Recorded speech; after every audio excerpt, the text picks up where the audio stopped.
ఈ video last దాకా చూడండి. సబ్స్క్రైబ్. గంగవాయల కూర, మామిడికాయ, కందిపప్పు ఎలా వండాలో వీడియో చూపెడతా.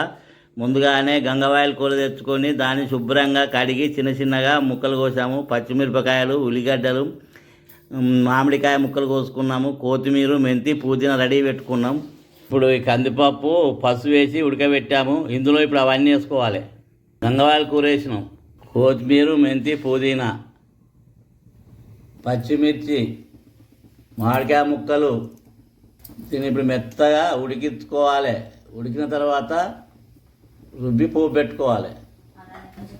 ఇందులోనే పచ్చిమిరపకాయలు, ఉప్పు అన్నీ వేసినాం. ఇప్పుడు గంగవాయల కూర, మామిడికాయ, పప్పు ఉడికినది. స్టవ్ ఆఫ్ చేయాలి, దించుకోవాలి. దీన్ని మెత్తగా రుద్దాలి.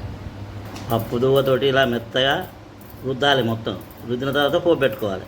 స్టవ్ అంటూ పెట్టినాము. స్టవ్ పైన మట్టి కంచుడు పెట్టినాము. అందులో అరపావ నూనె పోసినాము. 1 చెంచాడు పోపిత్తులు, 1/2 చెంచాడు జీలకర్ర, ఉల్లిగడ్డలు, కళ్యామాకు త్వరగా కొలియాలి. 1/2 చెంచాడు ఇంగేసుకోవాలి. ఇప్పుడు మనం మెత్తగా రుబ్బిన పప్పు ఇందులో పోసుకోవాలి. దీన్ని పోపు పెట్టుడు అంటారు. మామిడికాయ, కందిపప్పు, గంగవాయల కూర 3 కలిపి ఇప్పుడు ఈ వంట చేసినాం. ఇది చాలా రుచిగా ఉంటుంది. గంగవాయల కూర, కందిపప్పు ఆరోగ్యానికి మంచిది.